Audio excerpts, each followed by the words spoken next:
Welcome to K6. Telangana రాష్ట్ర ప్రభుత్వం ఈసారి నూతనంగా గతంలో ఎప్పుడు లేని విధంగా తెలంగాణకు సంబంధించిన రాష్ట్ర రెవెన్యూ చట్టంలో అంటే భూములకు సంబంధించిన రికార్డులను సరిచేసేందుకు నూతనంగా బిల్లు ప్రవేశపెట్టనున్నారు. ఈ బిల్లును కూడా పబ్లిక్ ఒపీనియన్ సేకరించి తర్వాత అమలు చేసే విధంగా ఈ యొక్క రూపకల్పన అనేది నడుస్తుంది. ఇప్పుడు నూతనంగా రెవెన్యూ చట్టం అసలు ఏముండబోతుంది, గతంకి ఇప్పటికి ఎట్లాంటి తేడాలు ఉన్నాయి అనే అంశాల మీద మనతో మాట్లాడేందుకు రాష్ట్ర రెవెన్యూ సంఘం అధికారుల సంఘం రాష్ట్ర నాయకులు రమణారెడ్డి గారు మన స్టూడియోకి వచ్చేసారు. ఒకసారి ముందుగా తనని ఆహ్వానిద్దాం. Welcome to our studio sir. మొత్తానికి తెలంగాణ రాష్ట్ర ప్రభుత్వం ఒక నూతన అధ్యాయానికి శ్రీకారం చుట్టిందని అనుకోవచ్చు. ఈ కొత్తగా చేపడుతున్న రెవెన్యూ చట్టం గురించి మీ అభిప్రాయం చెప్పండి. అసలు ఎట్లా ఉండబోతుంది? ముందుగా తెలంగాణ కొత్తగా ఏర్పాటైన ప్రభుత్వం రాగానే ఈ ధరణిలో ఉన్న సమస్యలపైన ప్రత్యేకంగా దృష్టి పెట్టడం జరిగింది. దాంట్లో భాగంగానే ఈరోజు నూతన చట్టాన్ని ప్రభుత్వం తీసుకురాబోతుంది. అయితే ఈ నూతన చట్టం నిజంగానే నాకు తెలిసినంత వరకు రాష్ట్రంలో కానీ దేశంలో కానీ పబ్లిక్ ఒపీనియన్తో వస్తున్న మొట్టమొదటి చట్టం ఇదనిగా మేము భావిస్తున్నాము. ఎందుకంటే మనం ఇన్ని రోజులు ఏ చట్టం వచ్చినా కానీ అది శాసనసభ్యుల మధ్యలో చర్చించి వారి యొక్క సలహాలు సూచనల వరకు ఒక చట్టం ఏర్పడడం అన్నది మనం ఇప్పటి వరకు చూస్తూ వచ్చాము. కాకపోతే ఇది మొట్టమొదటిసారిగా ప్రభుత్వము అంటే రైతులందరూ చాలా ఇబ్బందులు పడుతున్నారు అంటే గ్రౌండ్ రియాలిటీ తెలుసుకోవాలి అన్న ఒక ఉద్దేశంతో మొదట డ్రాఫ్ట్ని పబ్లికేషన్ చేసి అధికారుల నుంచి ఇతర అందరి నుంచి కూడా ఒక ప్రజా అభిప్రాయాన్ని సేకరించి దాన్ని తిరిగి మళ్ళీ శాసనసభలో చర్చించి ఈ బిల్ తీసుకురావాలి అన్న ఒక ఉద్దేశంతో ఈరోజు ప్రభుత్వం ఉంది. నిజంగా అంటే ప్రభుత్వం ఈ విషయంలో మాత్రము ఖచ్చితంగా ఒక చిత్తశుద్ధితోటి ఒక అనుకూలమైన రెవెన్యూ చట్టం ఉండాలి అన్న ఒక భావనతో ఉంది కాబట్టే ఈరోజు ఇంత ధైర్యం చేసి ప్రజల్లో ఈ బిల్లుని పెట్టి చర్చించి ఎలాంటి సమస్యలు లేకుండా ఈ యొక్క చట్టాన్ని తీసుకురావాలి అన్న ఒక ఉద్దేశాన్ని దీని ద్వారా ప్రభుత్వం ప్రజలందరికీ కూడా చెప్పదలుచుకుందని మేము భావిస్తున్నాం. అయితే పబ్లిక్ ఒపీనియన్ సేకరిస్తుంది కదా, పబ్లిక్లో వచ్చిన సలహాలు సూచనలు అనుకోండి, తర్వాత పబ్లిక్తో పాటు అనేక రకాల ప్రజా సంఘాలు వామపక్ష పార్టీలు కానీ ఇతర పార్టీలకు సంబంధించిన నాయకులు స్వచ్ఛంద సేవా సంఘం రైతు సంబంధించిన అంశాలు దాంట్లో ఒకవేళ వాళ్ళు సజెషన్ చేస్తే గవర్నమెంట్ మళ్ళీ అవి సేకరిస్తుందా, దానికి ఏదైనా కమిటీ వేస్తే ఎట్లా? ఖచ్చితంగా అండి. అంటే మనం ఏదైతే ఇన్పుట్స్ ఇప్పుడు ఇస్తున్నామో ప్రభుత్వము ఆల్రెడీ ఈ డ్రాఫ్ట్ని వెబ్ పోర్టల్లో CCLA వెబ్ పోర్టల్లో ఆల్రెడీ పెట్టడం జరిగింది. అలాగే ప్రతి జిల్లాలో కూడా ఒక అవేర్నెస్ ప్రోగ్రామ్ దీనిపైన కండక్ట్ చేసి ప్రజా అభిప్రాయాన్ని సేకరించాలి అని చెప్పి ప్రభుత్వం కోరడం జరిగింది. మొదటగా ఈ డ్రాఫ్ట్ పబ్లికేషన్ అయిన తర్వాత వెంటనే మేము కూడా ఒక రెవెన్యూ ఉద్యోగిగా మా రెవెన్యూ ఎంప్లాయీస్ అసోసియేషన్ తరఫు నుంచి మా రాష్ట్ర అధ్యక్షుడు వంగ రవీందర్ రెడ్డి, కార్యదర్శి గౌతమ్ కుమార్ గారి ఆధ్వర్యంలో వివిధ జిల్లాలలో ఈ డ్రాఫ్ట్ పైన అవేర్నెస్ ప్రోగ్రామ్స్ మేము పెట్టడం జరిగింది. ప్రజలకి ఈ డ్రాఫ్ట్లో ఏముంది అని చెప్పడంతో పాటు దీనికి ఇంకా ఏం చేస్తే బాగుంటుంది అని మేధావుల నుంచి ప్రజల నుంచి అభిప్రాయం సేకరిస్తూ వచ్చాము. దీంట్లో భాగంగానే మొన్న రీసెంట్గా హైదరాబాద్లో కూడా ఒక కార్యక్రమం పెట్టడం జరిగింది. దానికి స్వయాన మన రెవెన్యూ శాఖ మంత్రివర్యులు గౌరవనీయులు పొంగులేటి శ్రీనివాసరెడ్డి గారు కూడా రావడం జరిగింది. అక్కడ ఆ సమావేశంలో వచ్చిన ఇన్పుట్స్ అవన్నీ కూడా మంచిగా అనిపించి ఇమీడియట్గా మంత్రివర్యులు గారు రాష్ట్ర వ్యాప్తంగా కూడా ప్రతి జిల్లాలో కూడా ఇలాంటి కార్యక్రమం ఏర్పాటు చేయాలి అని చెప్పి ఆదేశించడం జరిగింది. దానికి అనుకూలంగానే 23rd, 24th అన్ని జిల్లాలలో కూడా ఈ యొక్క కార్యక్రమం పెట్టడం జరుగుతుంది. దాంట్లో వచ్చిన ఇన్పుట్స్ అన్నీ కూడా ఆ జిల్లా కలెక్టర్ల ద్వారా ప్రభుత్వానికి చేరుతాయి. దాంట్లో నుంచి ఆ వచ్చిన ఇన్పుట్స్ అన్నిటినీ కూడా కూడీకరించి తిరిగి శాసనసభలో పెట్టి చర్చించడమా ఏంటి అన్నది ప్రభుత్వం నిర్ణయం తీసుకుంటుంది. ఇప్పుడు ఏదైతే కొత్తగా రాబోతున్న RO Act 2024 ఈ యాక్ట్ గురించి మీ వ్యక్తిగతంగా అంటే రెవెన్యూ అధికారిగా రాష్ట్ర రెవెన్యూ సంఘం నాయకులుగా మీ అభిప్రాయం ఎట్లా ఉంటుంది? ఇప్పుడు ఒక ప్రభుత్వ ఉద్యోగిగా, ఒక రెవెన్యూ అధికారిగా బేసిక్గా మేము ప్రభుత్వం ఏదైతే చట్టం తీసుకొస్తుందో ఆ చట్టాన్ని ఇంప్లిమెంట్ చేయడమే ఒక రెవెన్యూ అధికారిగా మా యొక్క ప్రధానమైన బాధ్యత. కాకపోతే నిజంగా ఈసారి ఈ ఏదైతే చట్టం రూపొందించబడుతుందో దాంట్లో మా అందరికీ కూడా అవకాశం కల్పించినందుకు నిజంగా మా అందరికీ కూడా ఆనందంగా ఉంది. డెఫినెట్గా రైతులు ఏదైతే గ్రౌండ్ లెవెల్లో ఏదైతే ఇబ్బందులు ఫేస్ చేస్తున్నారో, వారికి ఏవైతే సమస్యలు ఉన్నాయో అవన్నీ ఒక తహసీల్దార్గా, ఒక రెవెన్యూ అధికారిగా డెఫినెట్గా అవన్నిటిపైన ఒక లోతైన అవగాహన మాకుంది. వాటన్నిటినీ కూడీకరించే మేము కూడా ప్రభుత్వానికి మా తరఫు నుంచి కూడా మా యొక్క అభిప్రాయాన్ని తెలియజేస్తున్నాము. అవన్నీ ప్రభుత్వంకి ఇచ్చిన తర్వాత దాంట్లో ఏవైతే సాధ్యాసాధ్యాలు ఉంటాయో అవన్నిటినీ కూడా ప్రభుత్వం పరిగణనలోకి తీసుకొని డెఫినెట్గా ఒక ప్రజా అనుకూలమైన బిల్లుని తీసుకొస్తుంది అని మేము ఖచ్చితంగా భావిస్తున్నాము. ఇప్పుడు కొత్త దానిలో ప్రజలకు అనుకూలంగా ఏమేమి ఉన్నాయి అసలు? ఇప్పుడు కొత్త బిల్లో ఇప్పుడు ఏదైతే డ్రాఫ్ట్ ప్రభుత్వం ఆల్రెడీ పబ్లిష్ చేసిందో దీంట్లో పాత వాటిలో ఉన్న కొన్ని ఇబ్బందులు ఏవైతే ఉన్నాయో వాటన్నిటినీ కూడా ప్రభుత్వం సవరించే ప్రయత్నం చేసింది. అన్నిటికన్నా ముఖ్యంగా పాత యాక్ట్లో ఏదైనా సరే ఒకసారి ధరణిలో ఒక పేరు వచ్చేసింది అని అంటే అది పొరపాటుగా వచ్చినా సరే దాన్ని సవరించే పరిస్థితి అప్పుడు ఉన్న చట్టంలో లేదు. అయితే ఇప్పుడు కొత్త దాంట్లో ప్రభుత్వం అపీల్కి అవకాశం ఇచ్చింది. ఏదైనా సరే పొరపాటున మనకి మిస్టేక్ జరిగితే దాన్ని మనం పై అధికారికి ఆర్డీఓ జేసీ గారికి అపీల్ చేసుకునే ప్రొవిజన్ని ఈ కొత్త యాక్ట్లో ఇచ్చింది. ఇదొకటే కాకుండా మెయిన్గా మ్యూటేషన్స్లలో కూడా ఇంతకు ముందున్న చట్టంలో ఎవరైనా సరే ఒకసారి స్లాట్ బుక్ చేసుకున్నారు అంటే దాన్ని ఆపే అధికారం, చేంజ్ చేసే అధికారం ఎవరికి కూడా ఉండేది కాదు. కానీ అట్లాంటి సందర్భాలలో కొన్ని ధరణిలో బై మిస్టేక్ ఏదైనా ప్రభుత్వ భూమి కానీ ఏదైనా కానీ ఇండివిజువల్ వ్యక్తి పైన మారినట్టు ఉంటే దాన్ని ఆపే పరిస్థితి కూడా మాకు ఆ చట్టంలో లేకుండే. కొత్త దాంట్లో అట్లాంటి వాటిని నిర్వీర్యం చేసే అధికారం ఈ కొత్త చట్టంలో ఇవ్వబోతుంది. అలాగే ఇది కాకుండా మెయిన్గా ప్రభుత్వం ఒక మంచి ఆలోచన ఏంటి అంటే ప్రతి ఒక్క ల్యాండ్ పార్సల్కి కూడా ఒక మన ఆధార్ ఎలాగైతే ఉందో అలాగే భూమికి కూడా ఆ ప్రతి ఒక్క నంబర్కి కూడా ఒక భూ ఆధార్ అని కొత్తగా తీసుకొస్తుంది. ఆ ఆధార్ అంటే ఏంటి అసలు? అయితే ఇప్పుడు భూ ఆధార్ అంటే ఏంటంటే ఒక ప్రతి నంబర్కి కూడా ఒక యూనిక్ ఐడెంటిఫికేషన్ నంబర్. అది దేశవ్యాప్తంగా కూడా ఈ భూమికి ఏదైతే ఆ కమటానికి ఏదైతే నంబర్ ఉంటుందో అది దేశం మొత్తం మీద కూడా యూనిక్గా ఉంటుంది. అంటే ఆ నంబర్ కొట్టితే ఆటోమేటిక్గా మనకు ఆ నంబర్ ఎక్కడుంది అన్నది చూపించే ప్రక్రియ. లొకేషన్తో పాటు ఎవ్రీథింగ్ దాంట్లో చూపిస్తుంది, ఎక్కడుంది ఏంటి అని అన్నీ కూడా చూపిస్తుంది. నిజంగా ఇది చాలా ఒక రెవల్యూషనరీ చేంజ్గా దాన్ని మనం పరిగణించాలా. ఆధార్ ఎంతైతే ప్రాముఖ్యత సంపాదించుకుందో భూ ఆధార్ అన్నది కూడా డెఫినెట్గా అంతే ప్రాముఖ్యతని ఖచ్చితంగా ఇన్ ఫ్యూచర్ సంపాదించుకోబోతుందని మనం ఖచ్చితంగా చెప్పగలుగుతాం. అంటే ఇప్పుడు భూ ఆధార్ అనేది మనకు కేవలం పట్టా పాస్బుక్ ఉంటే సరిపోతుందా, లేదంటే దాన్ని మళ్ళీ సపరేట్గా ఏమైనా ఎన్రోల్ చేసుకోవాల్సి ఉంటుందా? లేదండి, లేదు.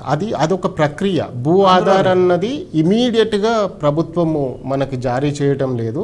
అది ఖచ్చితంగా ప్రతి ఒక్క చట్టంలో మార్పులో తీసుకొస్తుంది. ఆ ప్రొవిజన్ ఇప్పుడు పెట్టడం జరిగింది. ప్రతి ఒక్క కమటాన్ని కూడా అంగుళంగా ప్రతి ఒక్క భూమిని కూడా సర్వే చేసి ఆ సర్వే చేసిన తర్వాత ఆ కమటానికి ఈ యొక్క భూ ఆధార్ అన్నది ఇవ్వడం జరుగుతుంది. ఇది ప్రాసెస్. అంటే ఈ చట్టం రూపొందించిన తర్వాత నెక్స్ట్ స్టెప్లో ఇది భూ ఆధార్ అన్నది ఇవ్వడం జరుగుతుంది. ఇప్పుడు పట్టేదారు పాస్ పుస్తకాల్లో కూడా ఎలాంటి మార్పులు రానున్నాయి?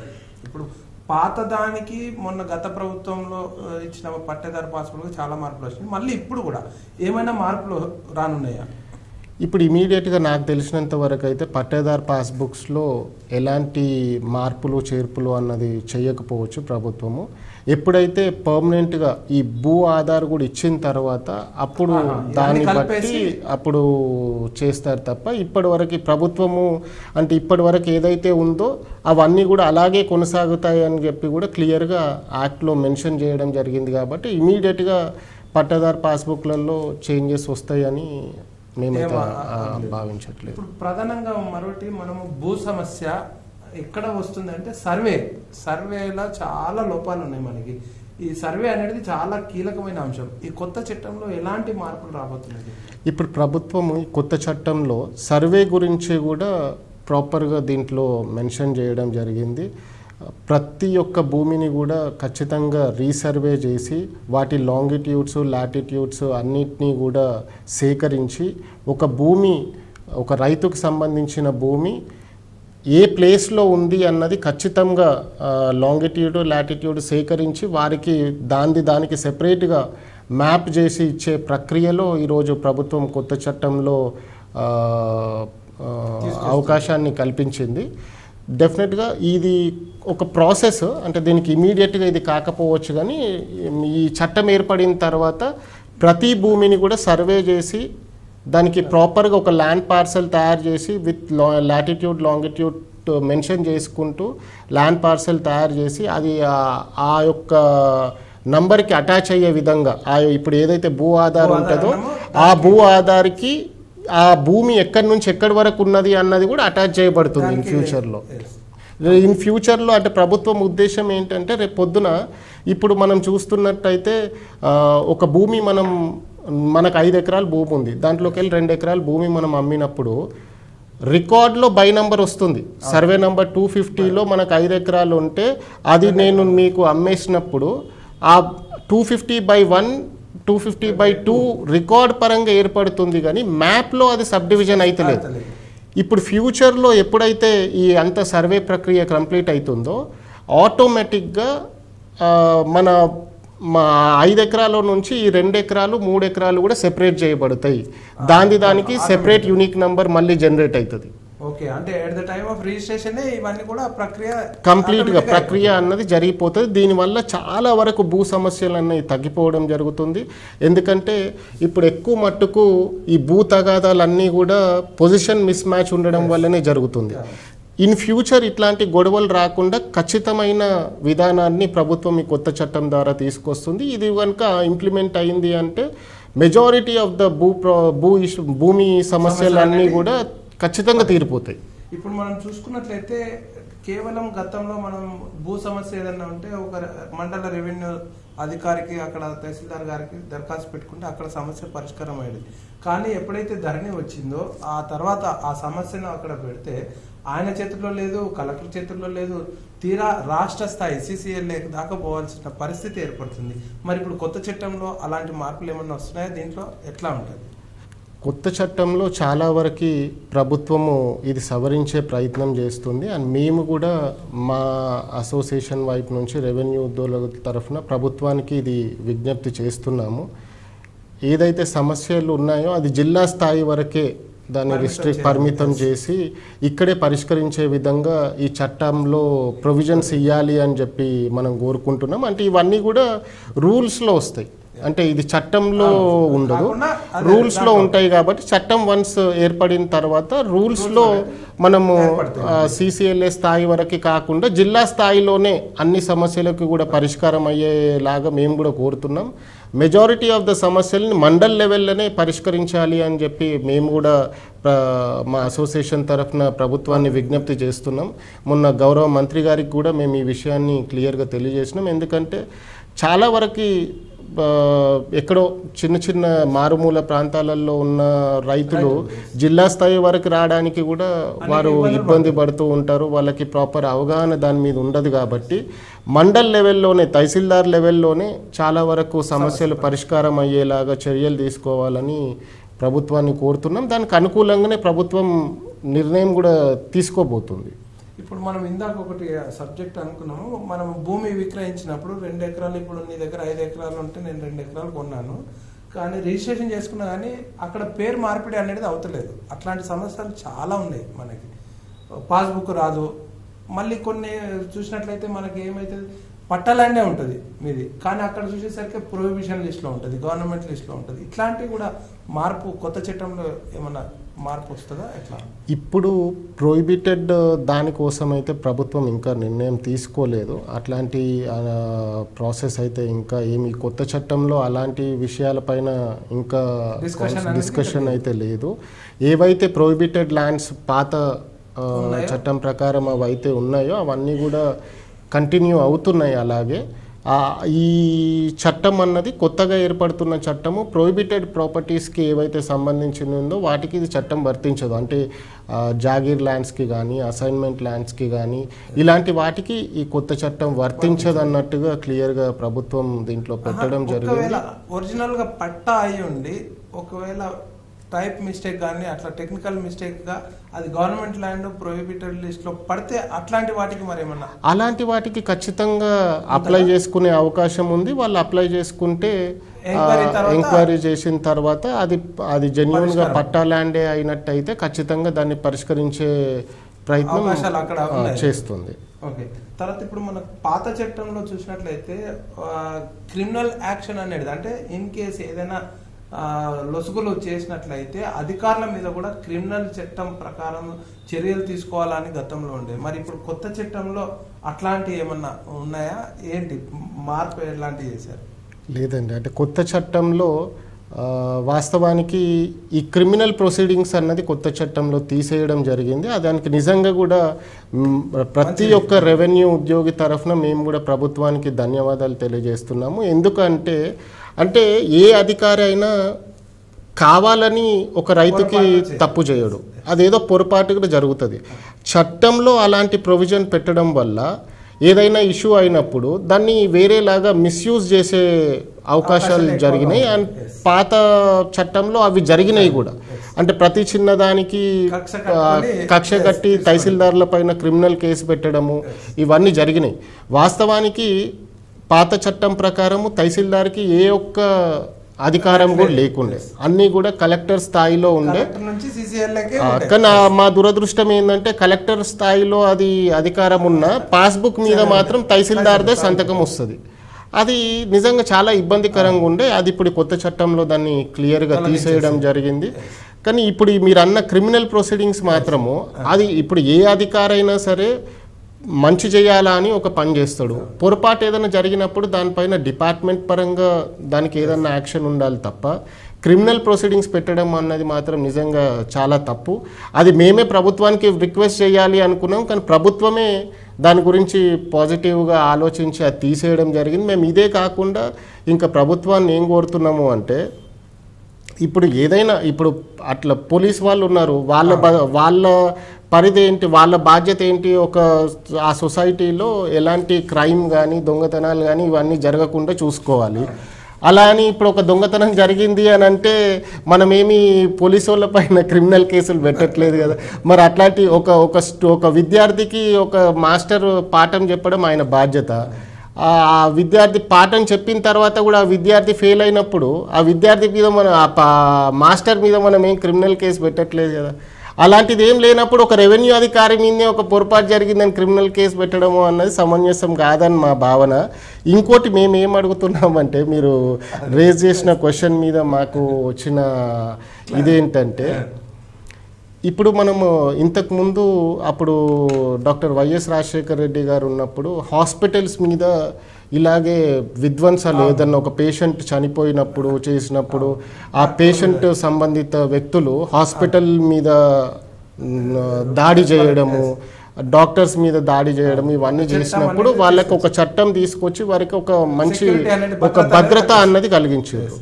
ఇప్పుడు మీరు కూడా అదే చట్టం నిజంగా కావాలని కోరుకుంటున్నాం. ఎందుకంటే ఇవాళ భూమి అన్నది ఒక మనిషికి దాని వాల్యూ పెరిగిపోయింది, అది ఒక స్టేటస్ సింబల్ లాగా మారిపోయింది. వాళ్ళు దాన్ని ఒక ఆత్మగౌరవంగా చూస్తున్నారు ఇవాళ రేపు. అది ఏదైనా అక్కడ ఏదైనా ఇబ్బంది అయినప్పుడు ఇప్పుడు ఏదైనా తగాదా ఉన్నప్పుడు దాంట్లో ఎవరో ఒక్కరికే మనం ఒక రెవెన్యూ అధికారి న్యాయం చేయగలుగుతాం, వాళ్ళకి న్యాయం చేయగలుగుతాం. ఇంకొకరు పరిస్థితుల వల్ల ఒకరికి న్యాయం చేసినప్పుడు ఇంకొకరు మన మీద దాడి చేసే ప్రయత్నం చేస్తున్నారు.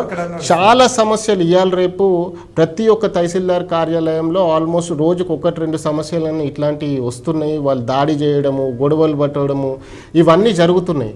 ఇప్పుడు మనం మనం చాలా మంది రెవెన్యూ సిబ్బంది కానీ అధికారులు కానీ ఆత్మహత్యలు కూడా చేసుకుంటున్నారు. చాలా స్ట్రెస్ తోటి పనిచేస్తున్నారు. మీరు చూసినట్టయితే మనకి గత ప్రభుత్వంలో విజయారెడ్డి గారని అబ్దుల్లాపూర్ తహసీల్దార్ పాపం ఆమెని దారుణంగా కిరాతకంగా కాల్చి చంపేయడం జరిగింది ఆఫీస్లోనే.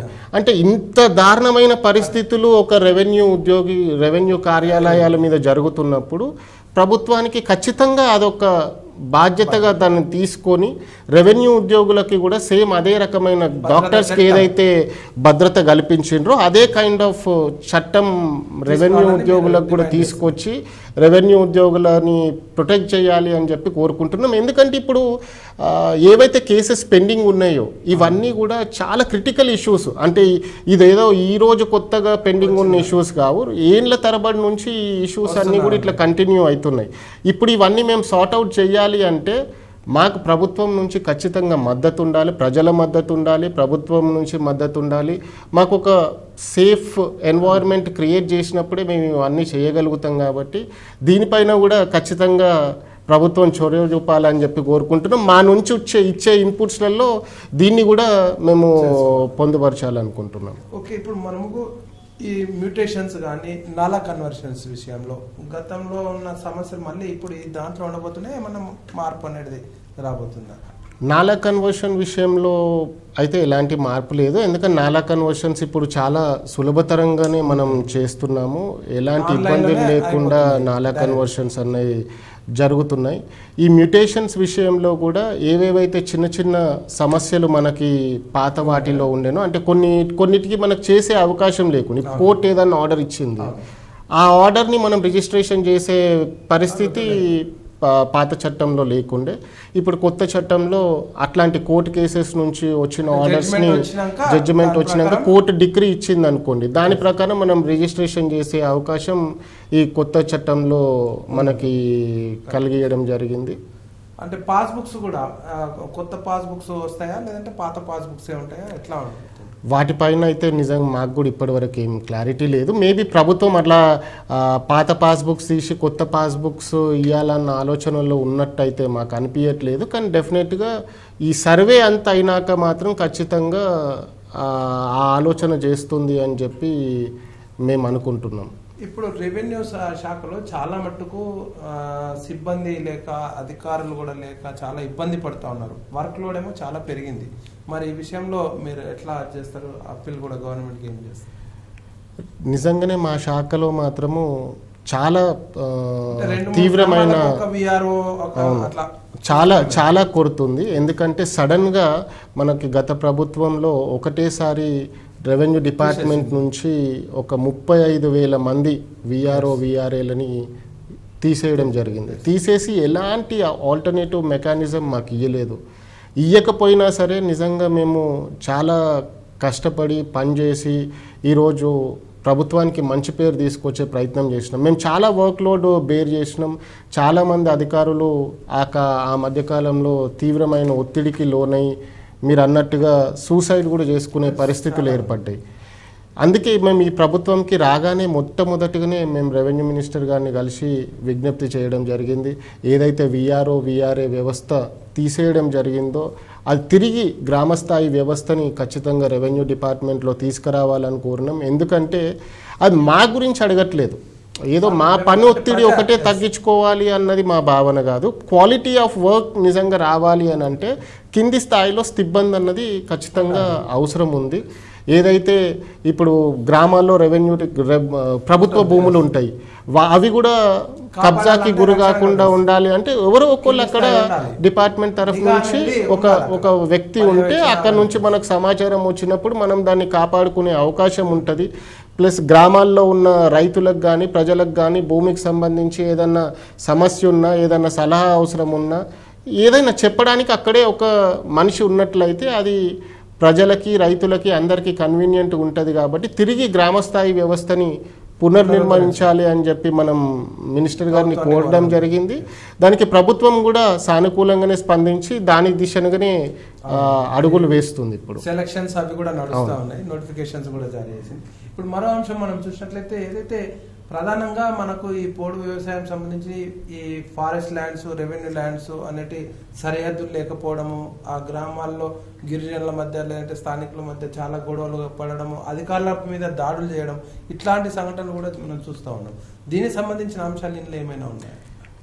ఇప్పుడు సర్వే అన్నదే ప్రభుత్వం ఖచ్చితంగా చేయాలి అనుకుంటుంది. మనం ఇప్పుడు ఏదైతే సర్వే మనకి ఇప్పుడు ఏవైతే మ్యాప్స్ మనం యూజ్ చేస్తున్నామో అవి ఎప్పుడో నిజాం కాలంలో సర్వే చేపట్టడం జరిగింది. అప్పటి నుంచి ఇప్పటి వరకు ఏ ప్రభుత్వం కూడా సర్వే చేయాలా అన్న దాని జోలికి పోలేదు. అంటే ఈ సర్వే అన్నది ముట్టుకుంటే అనేక సమస్యలు వస్తాయి, ఇబ్బందులు వస్తాయి అన్న భావనలో అధికారులు కానీ ప్రభుత్వం కానీ ఇన్ని రోజులు ఉండే. కానీ ఇప్పుడు ఈ ప్రభుత్వం ఖచ్చితమైన నిర్ణయం తీసుకున్నట్టుగా కనపడుతుంది. ఖచ్చితంగా నూతన సాంకేతిక విధానంతో సర్వే చేసి ప్రతి ఒక్క కమతాన్ని కూడా లాంగిట్యూడ్ లాటిట్యూడ్స్ బంధించి అంటే ఏదైతే ఇప్పుడు మనం ఏదైతే టీపన్ ఇప్పుడు యూజ్ చేస్తున్నామో కొత్త టీపన్ వస్తుంది.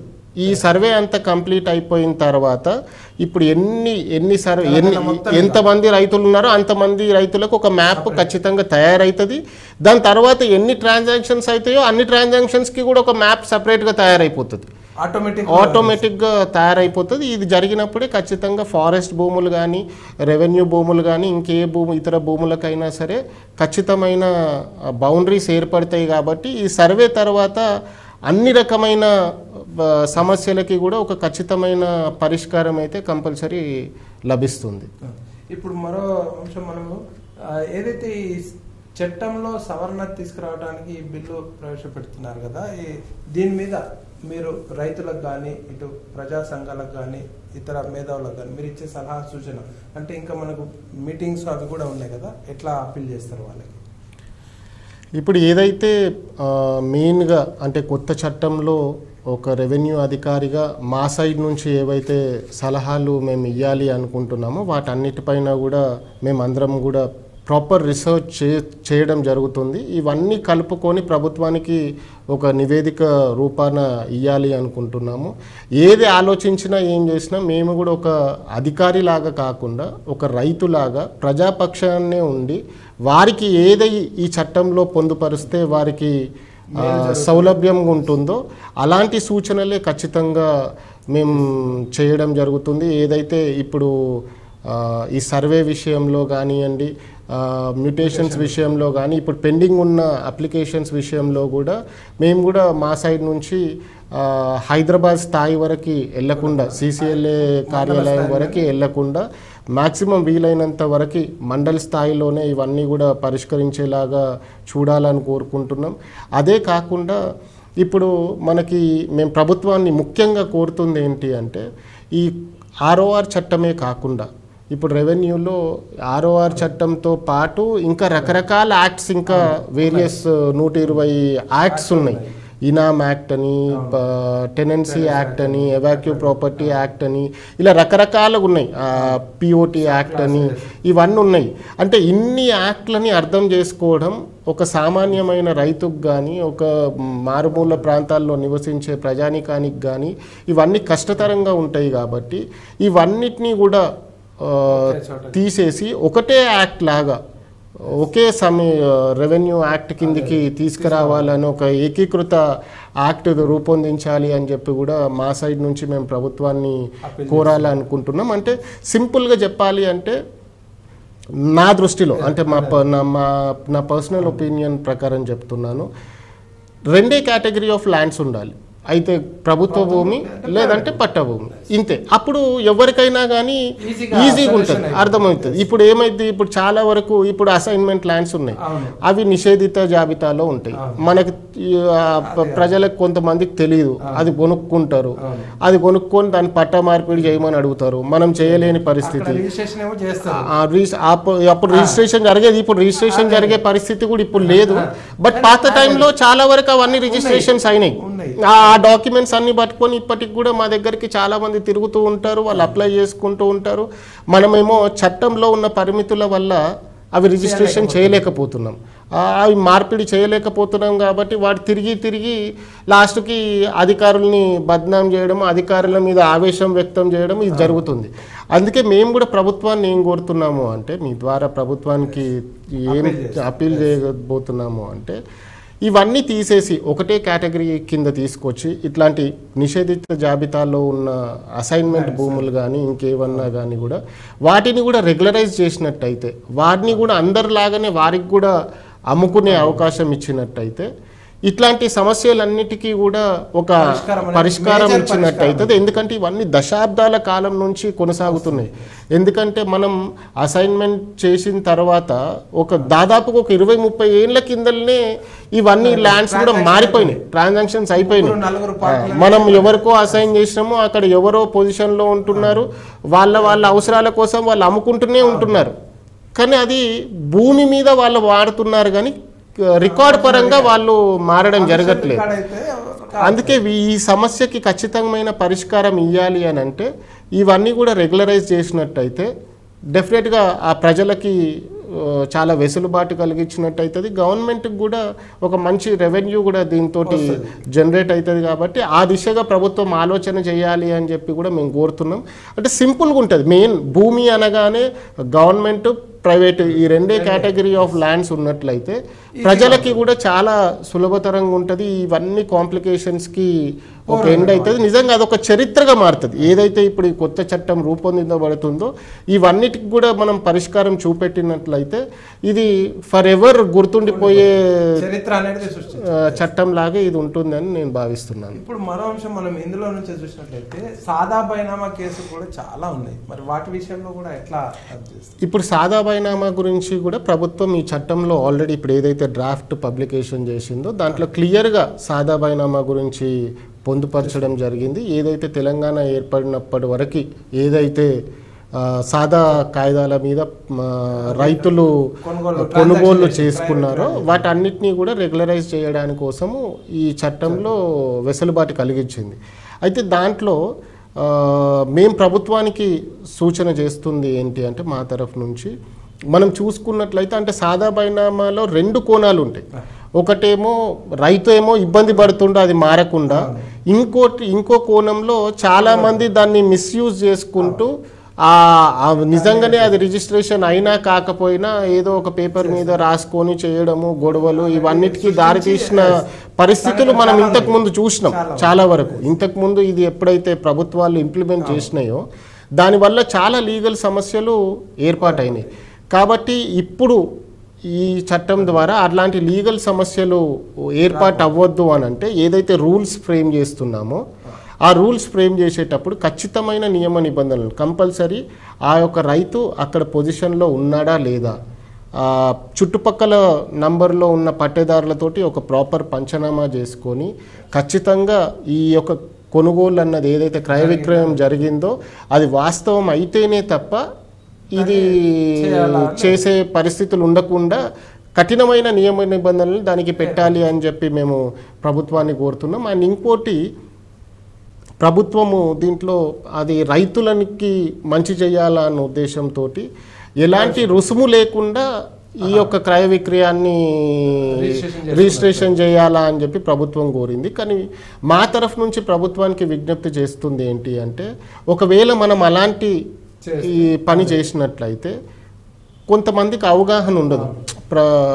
వాళ్ళకి గ్రామీణ ప్రాంతాల్లో ఉన్న ప్రజానికానికి అవగాహన లేక వాళ్ళు ఏం చేస్తారు, అరే ఫ్రీగా అవుతుంది కదా అన్న దాంతో కొత్తగా ఈరోజు కొనుక్కుంటున్న భూమిని కూడా పాత కాగితం చేసేసుకొని పట్టా మార్పిడి చేసుకునే ప్రయత్నం చేస్తారు. దానివల్ల వీరికి ఆ కొనుక్కున్న వ్యక్తులకి ఫ్యూచర్లో ప్రాబ్లము, ఇప్పుడు కూడా గవర్నమెంట్కి రెవెన్యూ లాస్ అయ్యే పరిస్థితి ఉంది. కాబట్టి దాన్ని ఖచ్చితంగా కూడా నామినల్గా కూడా అనట్లేదు, మేమైతే ఖచ్చితంగా ఈ యాజ్ ఇట్ ఈస్ ఫీజు పెట్టే చెయ్యాలి అంటున్నాం. ఎందుకంటే మీరు గతంలో చూసినట్టయితే రిజిస్ట్రేషన్ లేకుండా అంటే రుసుము కలెక్ట్ చేయకుండా ఇలాంటి సాదా బైనామాలో చేసిన ట్రాన్సాక్షన్స్ని కోర్టుకు పోయినప్పుడు కోర్టులో ఆ డాక్యుమెంట్స్ నిలబడట్లేదు, దాన్ని కోర్టు వ్యాలిడేషన్ కింద తీసుకోవట్లేదు.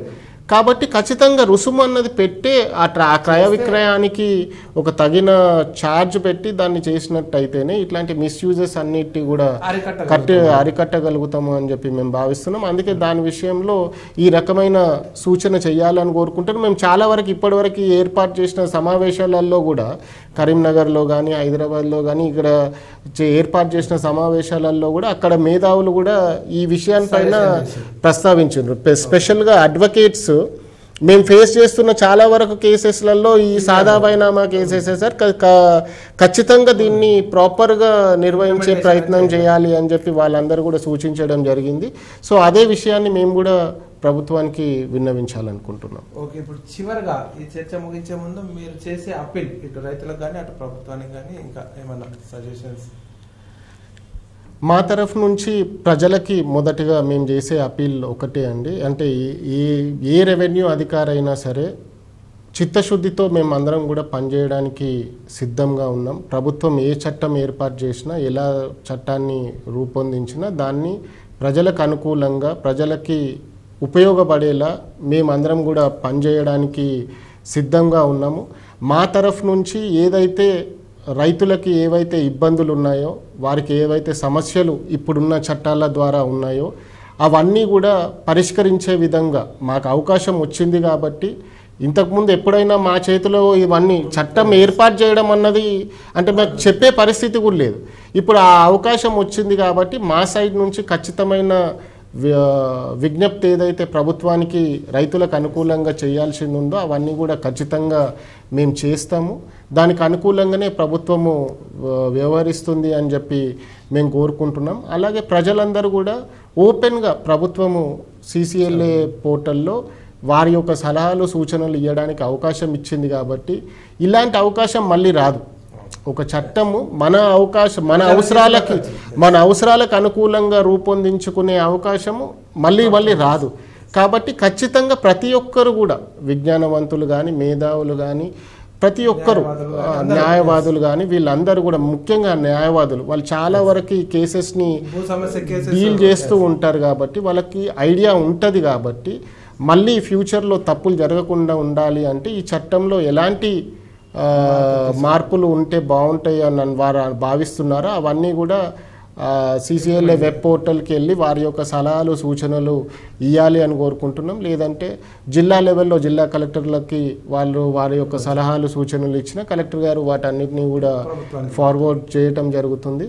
కాబట్టి ఈ యొక్క అవకాశాన్ని ప్రతి ఒక్కరం కూడా వినియోగించుకొని తెలంగాణ రాష్ట్రం అనేది భూ సమస్యలు లేని రాష్ట్రంగా మనం అందరం కూడా దీన్ని రూపొందించుకుంటే బాగుంటుంది అని మేము భావిస్తున్నాం. దానికి మా సైడ్ నుంచి కావలసిన ఖచ్చితమైన ఎఫర్ట్స్ మేమందరం కూడా సిన్సియర్గా డెఫినెట్గా పెట్టి మా ఎఫర్ట్స్ అన్నీ కూడా పెట్టి భూ సమస్యలు లేని తెలంగాణ రాష్ట్రంని భూ సమస్యలు లేని నిజామాబాద్ జిల్లాని ఏర్పాటు చేసే దిశగా మేమందరం కూడా కష్టపడి పనిచేస్తామని మీకు తెలియజేస్తున్నాను. Okay, thank you very much అండి. మీ అమూల్యమైన సమయాన్ని మా ప్రేక్షకులకు కేటాయించి ఈ యొక్క నూతన రెవెన్యూ చట్టం పైన సవరణకు సంబంధించిన అంశాల మీద చర్చించి మీ సలహాలు సూచనలు ఇచ్చినందుకు మీకు K6 తరఫున ధన్యవాదాలు తెలుపుతా ఉన్నాము.